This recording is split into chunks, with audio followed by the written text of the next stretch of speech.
I wasn't planning to do sort of a review or critique of Bad Bunny's Super Bowl halftime show. But after reading a couple of reviews and watching some critics talk about it, and I felt they got it so wrong. At least that's how I felt. So I watched it again, and I felt the same way as the first time. And this is not a critique, this is not any of that. This is more a reflection, and in some ways a response to those who I think didn't quite get it. Because what I'm going to say is not grounded in grading a performance, in comparing it to Prince or Usher. It's not as someone looking for a viral moment or a headline, but as someone watching a story unfold. What struck me most wasn't what some of these people noticed. It was the framework they kept trying to press onto the show. Again and again, the same questions surfaced. Well, was it big enough? Was it clean enough for television? Was it political enough in the way the internet seemed to demand it? And because it didn't deliver a neat, instantly digestible protest moment, there was this sense that lingered that something was missing. But from the very beginning, I don't think the show was trying to meet those expectations at all. This halftime show was not designed to be some kind of sermon delivered from a podium. It was designed like a living mural. It starts out with identity above all things. It starts out with pride, saying, "This is who I am, and I'm proud of it." And then it is in many ways, it is this dense, layered, it is cultural.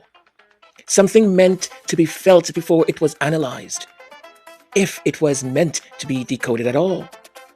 The show opens up with that heritage moment. Because before it takes us anywhere else, it establishes that identity. Then it moves backwards into history. We see the cane fields. And that image isn't decorative. Cane fields represent labor, colonization, slavery. The economic backbone built on bodies that were exploited, controlled, and erased from narratives. That's where the story begins, not with celebration, but with the truth. They're not pastoral. They feel like walls, these high walls, a maze, containment. That shift is not subtle. It reflects how Latin and Caribbean communities have existed in many countries. You can see it in the US, you can see it in Canada, you can see it in Britain. That's the way we've existed for generations. Essential, but enclosed. Foundational, but restricted. You hear the culture. You hear it everywhere. But you don't always get to see the people clearly. And even the people in that stadium, in that audience, couldn't fully see what was happening. They could only hear it. That's not accidental either, I think. That's the immigrant experience in miniature. Your labor feeds the nation. Your culture fills the air. Your presence is undeniable. And still, you're treated as if you're just noise. Until the walls come down and suddenly you're entertainment. When the maze finally opens, it doesn't reveal one man. It doesn't reveal one man demanding the entire spotlight. What you see, what is revealed, is a community of farmers, of vendors, entrepreneurs, small business owners. A table with dominoes and retired elderly men playing domino, so traditional in Latin America and in the Caribbean.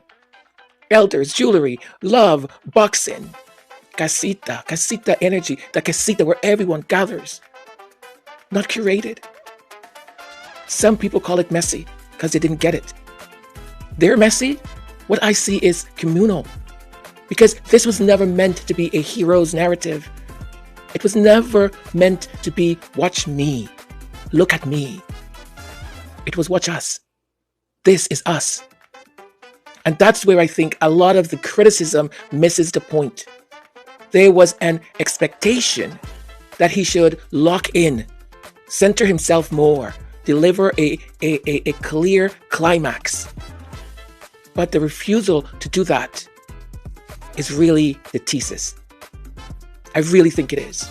It was about turning the Super Bowl feel, arguably the most American stage imaginable, into a barrio, an island archive, and a continental roll call.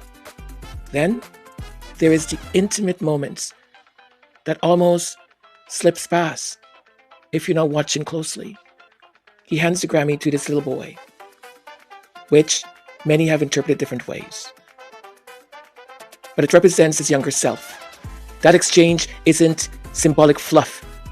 It's a quiet conversation across time, a message passed forward. Don't give up. Believe in yourself. Don't give up. And he reinforces it by looking directly into the camera at one point, almost breaking the fourth wall, speaking to young people watching, especially those who rarely see themselves centered with dignity. It's not shouted, it's intimate, almost like a whisper. He says it in Spanish. It's protective. He didn't give up on himself, that's why he's there. And he tells you to not give up on yourself, because that is what they want. For you to give up on yourself. For you to think you're not worthy, for you to think you're nothing. Don't give up on yourself. Even the symbols around him are intentional. The Puerto Rican flag he holds is not the version most Americans recognize. It's the original flag with a light blue triangle. You see, that color matters. Light blue represents independence. It predates the dark blue that was later imposed to match the US flag. That choice alone carries history. And then look at Lady Gaga. Her light blue salsa-style dress mirrors that of the flag. And standing out against that blue is the red flower brooch that she had, the national flower of Puerto Rico. A flower that Puerto Ricans see as a symbol of strength, resilience, and beauty. This wasn't accidental styling. It was visual language. And that elder woman he shares a drink with matters. That is Maria Antonia Clay, Toñita. She founded the Caribbean Social Club in Williamsburg in the 1970s, originally as a members-only space for a local baseball team. Over time, it became a cultural hub for the New Yorkinos,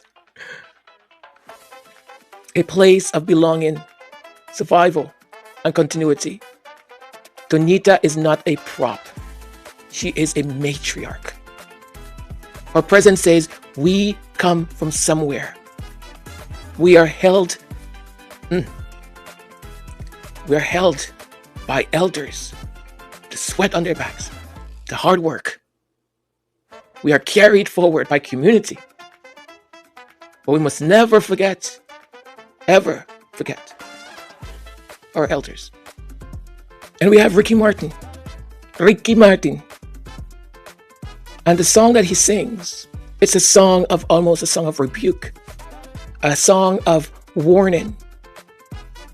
The lyric says, they want to take my river and my beaches too. They want my neighborhood. They want my grandma to leave. He's talking about gentrification. He's talking about colonization.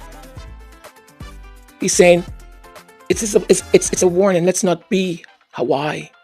Look what they've done to Hawaii. Let's not forget who we are. Let's not forget where we come from. Let's not forget this is our land. Then there is the utility pole sequence. Sparks flying, dancers falling and rising again. That is Puerto Rico infrastructure story made physical. A power grid turned into choreography. A people destabilized again and again. El apagón, the blackouts.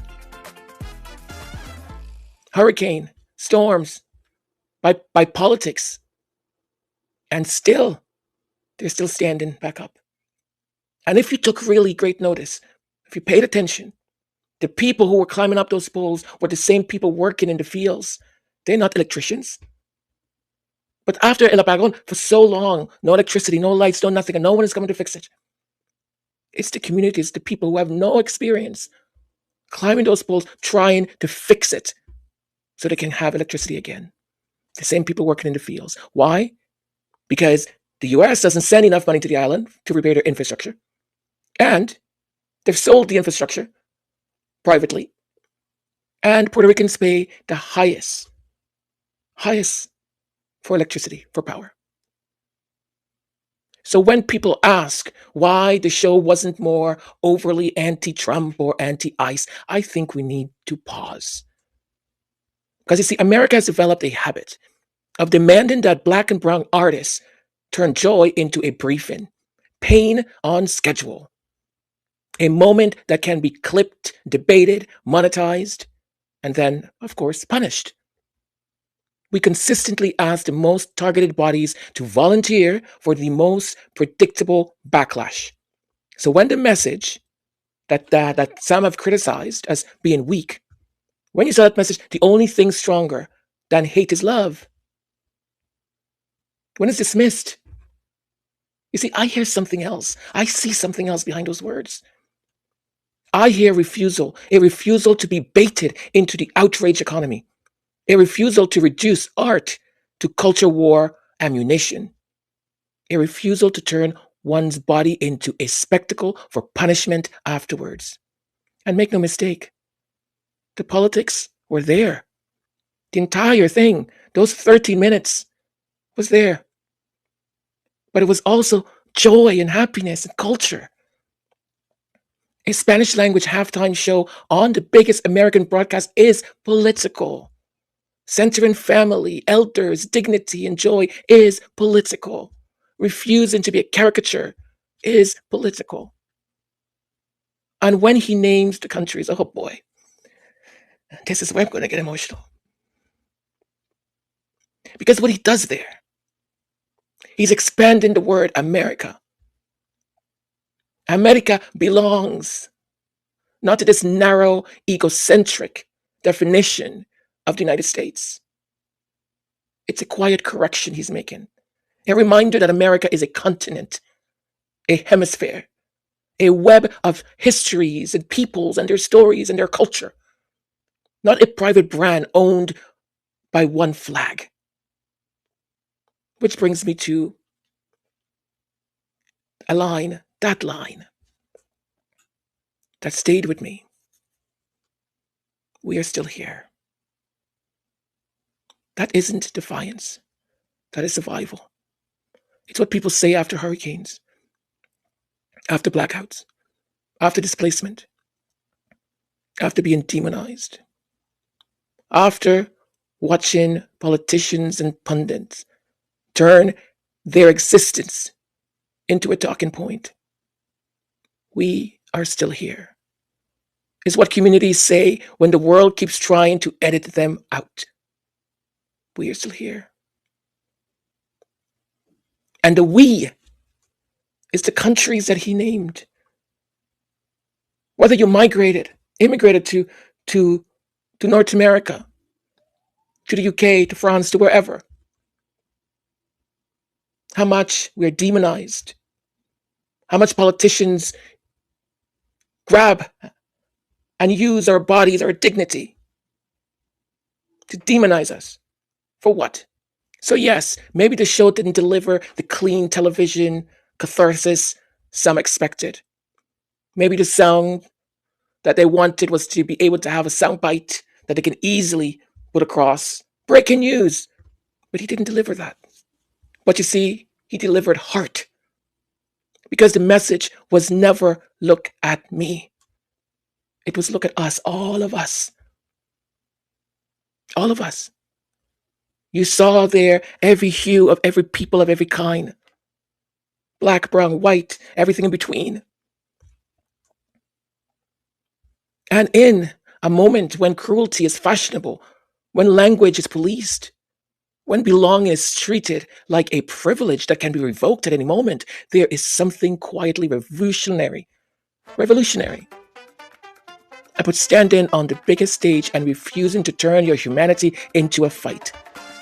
He didn't give them a scandal. What he did instead was to give a mural, a portrait of people, of all of us. And he closed with the oldest argument in the world. Love outlives hate, because hate burns the house down, and love is what rebuilds it.